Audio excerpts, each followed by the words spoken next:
Hi, this is the team at Easel, and today we wanted to do a video on something that can be very useful if you're editing a project or trying to do a specific thing with text, and maybe you're not getting the results you want. And this is changing text in Easel from text that you can edit into an object. And I'm going to show you how to do it, and then talk about why it's particularly useful.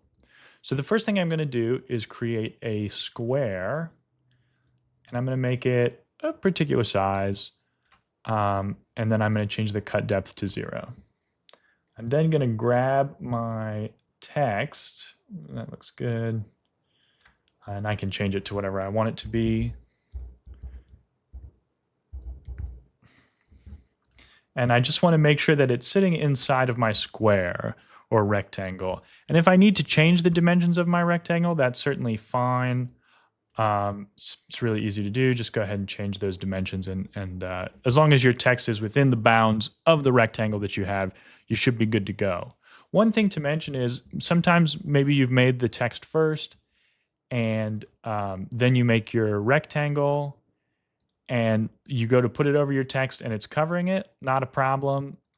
Nothing to worry about. Go ahead and just click on, first select your box, then click on edit and send to back. And that'll send it to the layer behind your text, and you should be good to go. And now that we have both of these where we want them, I'm going to select both of them. And I can do that by clicking and dragging to select both, or by clicking on edit and select all.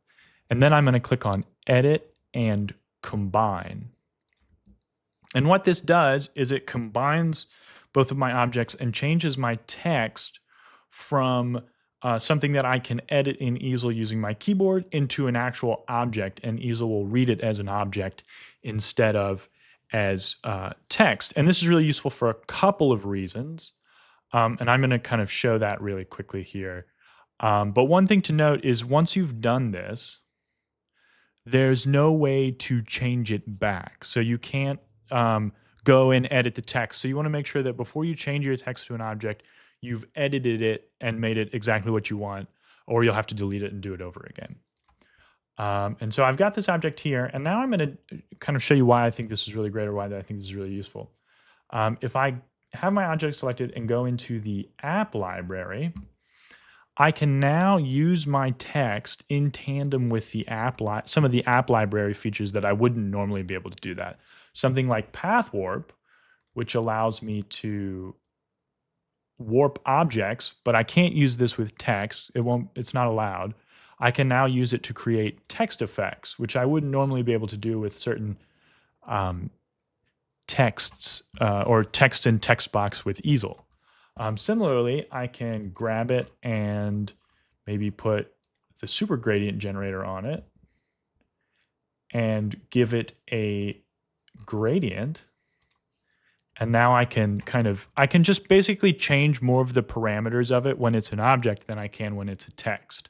And that's really useful in this instance. So it's just something to keep in mind if you're trying to adjust your text or having a problem. Maybe try turning it into an object and seeing if that works better.